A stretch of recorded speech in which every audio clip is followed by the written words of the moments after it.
नमस्कार, मैं हूं आपके साथ नेहा दुबे। एपीएन के कानूनी प्रोग्राम लीगल हेल्पलाइन में आप सभी का बहुत स्वागत है। इसमें हमारे कानूनी विशेषज्ञ रोजमर्रा की जिंदगी की समस्याओं से जुड़े कानूनी मसलों पर आपकी शंकाओं का समाधान करते हैं। आज हम इंटरपोल से जुड़ी जानकारी आपको देंगे। इंटरपोल इंटरनेशनल पुलिस की तरह काम करती है और इंटरपोल का पूरा नाम इंटरनेशनल क्रिमिनल पुलिस ऑर्गेनाइजेशन है। तमाम देशों के साथ तालमेल करती है और इसकी अपनी संस्था में भी तकरीबन हर देश के लोग काम करते हैं। इंटरपोल का मुख्यालय फ्रांस के लियोन में है और 195 देश इसके सदस्य हैं। इंटरपोल के 7 क्षेत्रीय कार्यालय हैं। इसकी एग्जीक्यूटिव असेंबली में 19 सदस्य होते हैं, जिसमें अध्यक्ष, उपाध्यक्ष, महासचिव और डेलीगेट्स शामिल होते हैं।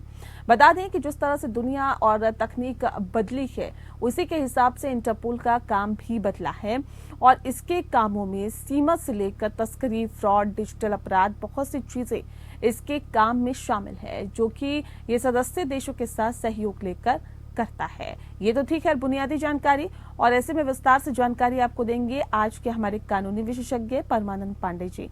बहुत स्वागत है सर आपका।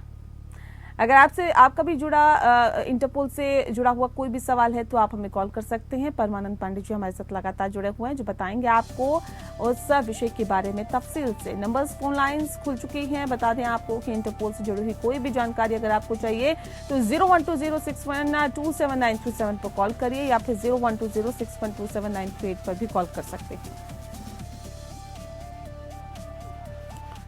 तो इंटरपोल से जुड़ी हुई आज विस्तार से जानकारी लेंगे। सबसे पहले समझ लेते हैं कि इंटरपोल है क्या।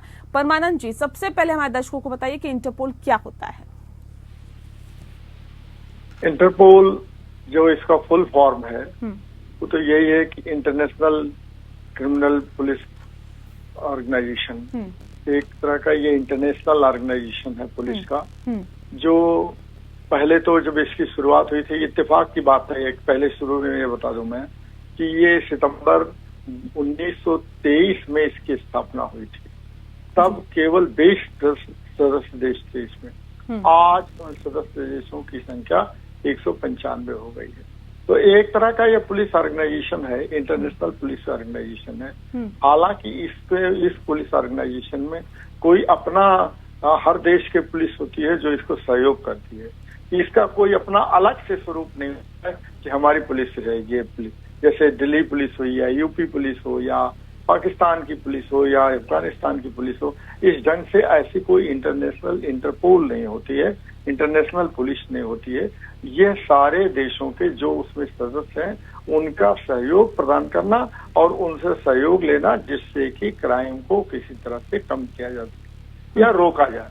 तो अगर क्राइम को पूरी तरह से खत्म किया जा सके तो ज्यादा अच्छा होगा, लेकिन अगर नहीं खत्म किया जा सकता है तो कम से कम उसको लिमिट किया जा सके। यही इसका उद्देश्य है, यही इंटरपोल की स्थापना के पीछे कारण था।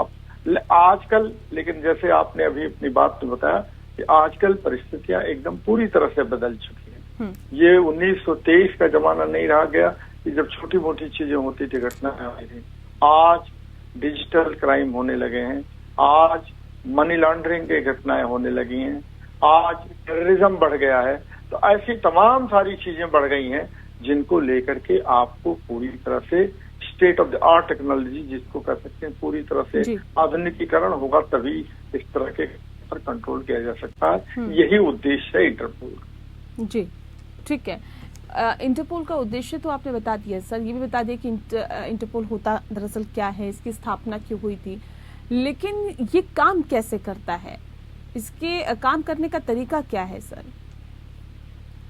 देखिए, इसका मुख्यालय आपने अभी बताया कि लियोन में है, जहां फ्रांस में है जी। और 7-8 देशों में इसके ब्रांचेज भी हैं। और वैसे तो इसकी ब्रांचेज हर देश में हैं जहां से वो काम करते हैं। तो इनका उद्देश्य होता है कि इंफॉर्मेशन कलेक्ट करना और इंफॉर्मेशन कलेक्ट करने के बाद उस देश को इंफॉर्मेशन देना। जैसे मान लीजिए एक उदाहरण मैं देता हूँ। आपने देखा होगा इस देश में भारत में भी, भारत के उदाहरण देना ज्यादा अच्छा होगा।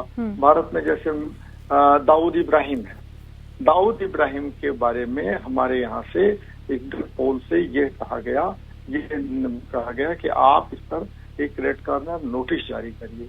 रेड कॉर्नर नोटिस जारी करने का मतलब यह है कि अब आप उस व्यक्ति को पकड़वाने में हमारी मदद करिए।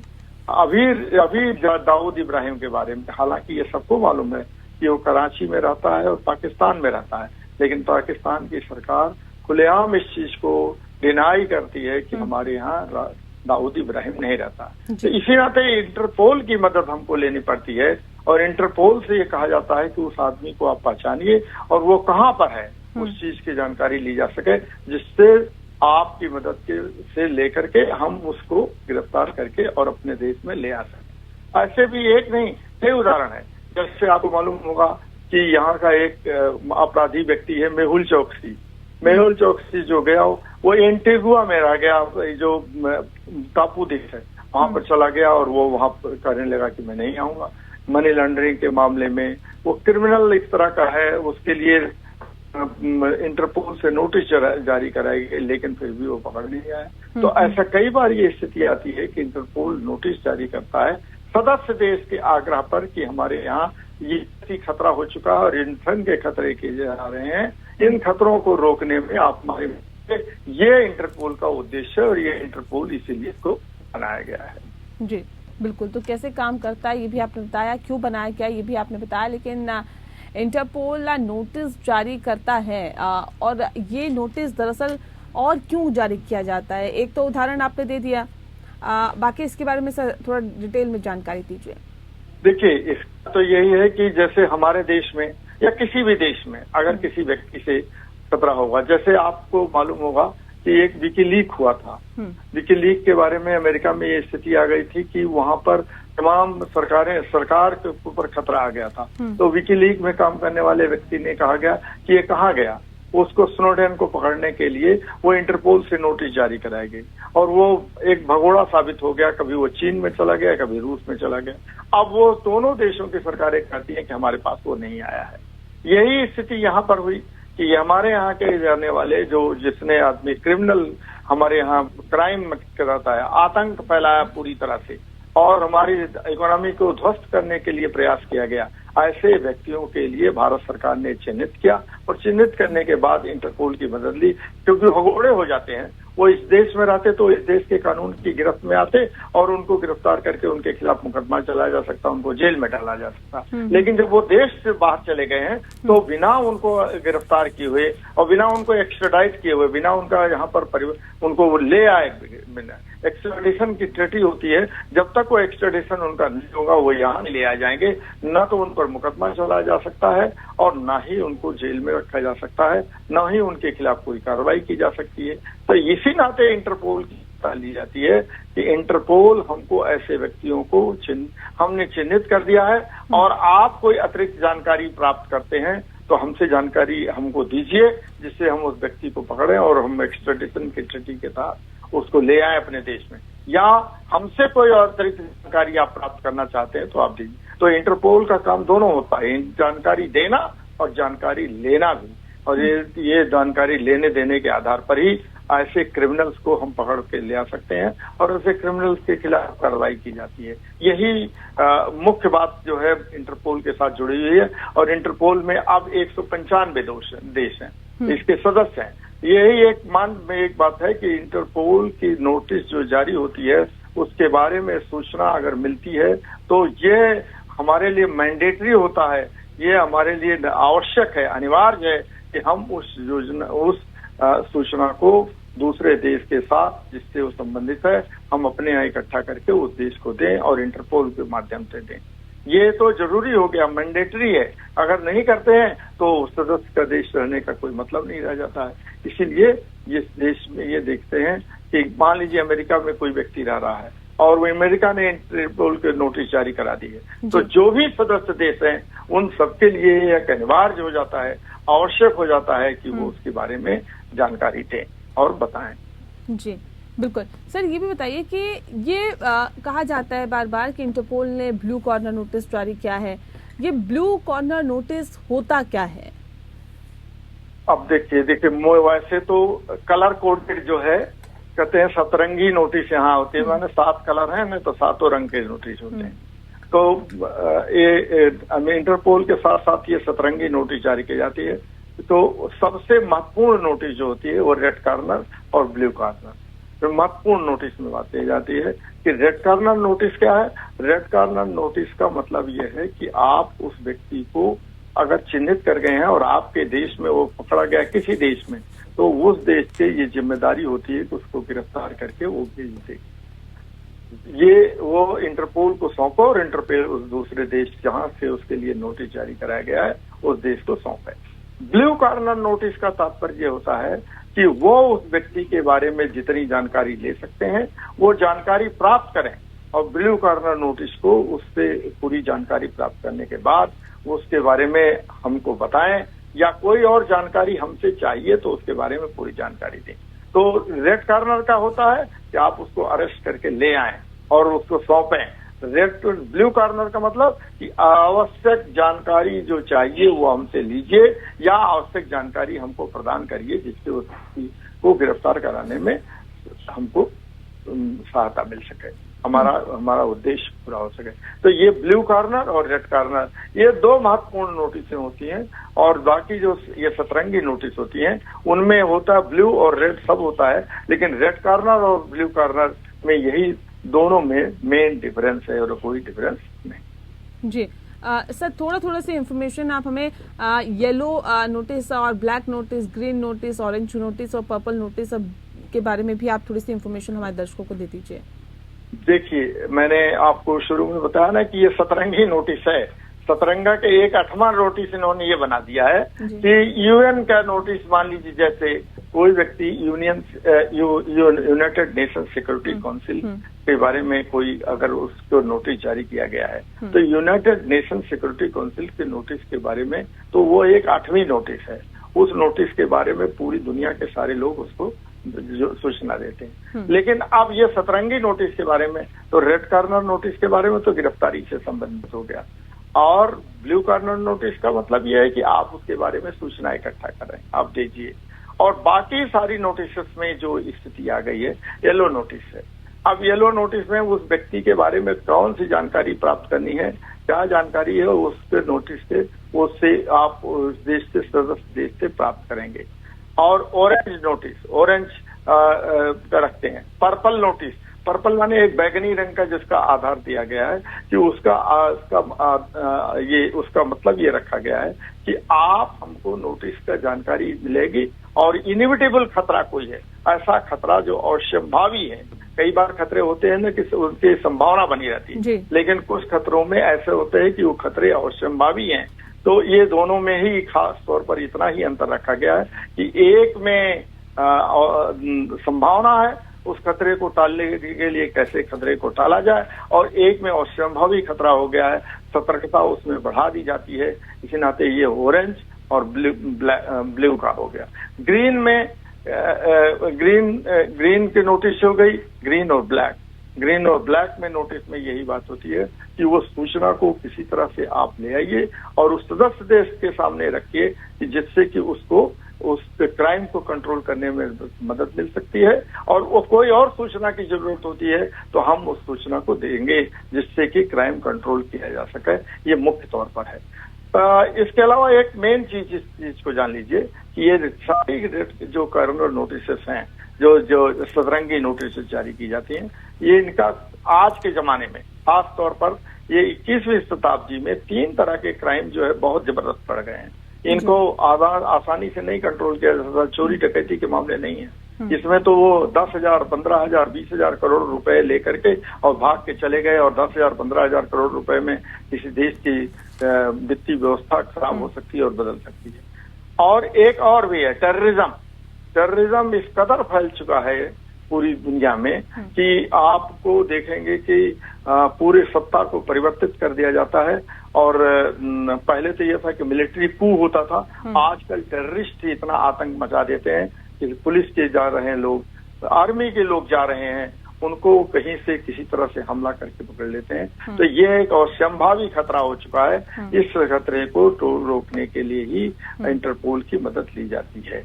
और ये तो हुआ कि टेररिज्म से संबंधित, क्रिमिनल जो इकोनॉमिक ऑफेंसेस से संबंधित मामले हो गए। ये इस ढंग के मामले को रोकने के लिए ही किया जाता है, जिसमें स्टेट ऑफ द आर्ट माने मॉडर्न टेक्नोलॉजी का उपयोग किया जा सकता है। कि जिससे उनके बारे में उनकी हर गतिविधि का पता चल सके और हम उसको आगे बढ़ा सकें।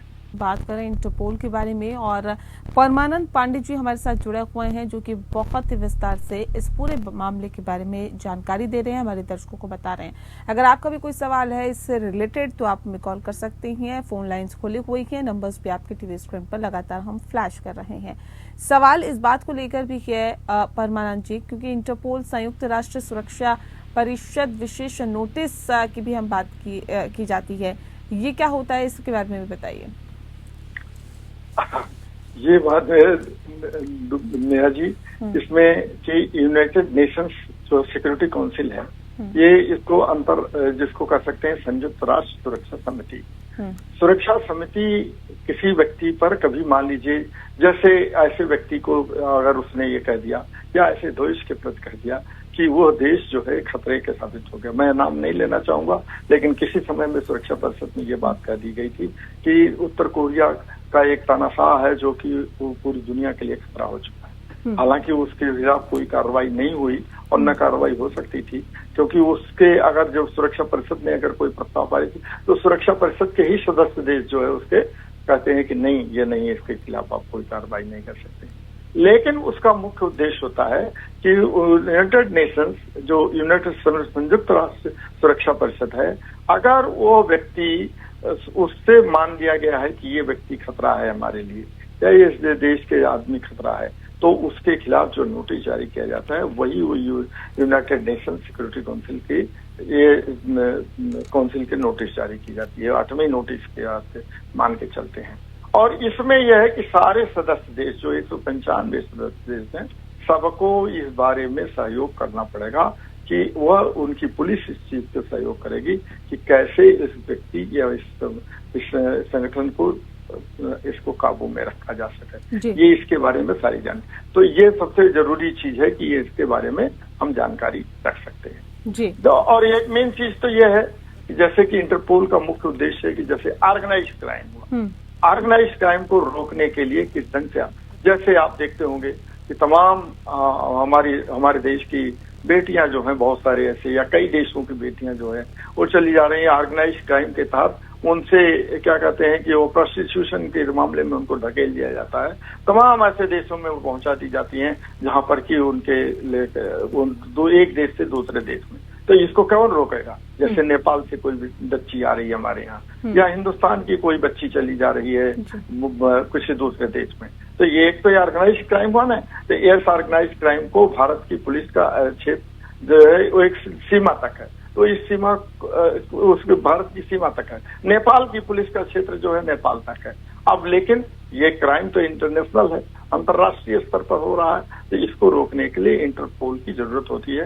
हालांकि कई बार ऐसा देखा गया है कि इंटरपोल इस मामले में नाकाफी होता है। बहुत सारी चीजों को हम खुद देख चुके हैं। आप देखिए कि चलते हुए कि दाऊद इब्राहिम को हमको इंटरपोल की नहीं जानकारी है, लेकिन हमारे यहाँ पूरी जानकारी है।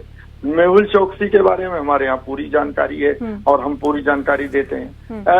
स्नोडेन के बारे में सबको, पूरी दुनिया को जानकारी है, लेकिन इंटरपोल जो है इस मामले में असहाय साबित होता है। इसको और भी कायदे से मजबूत बनाने की जरूरत है, जिससे संगठित क्राइम को पूरी तरह से रोका जा सके।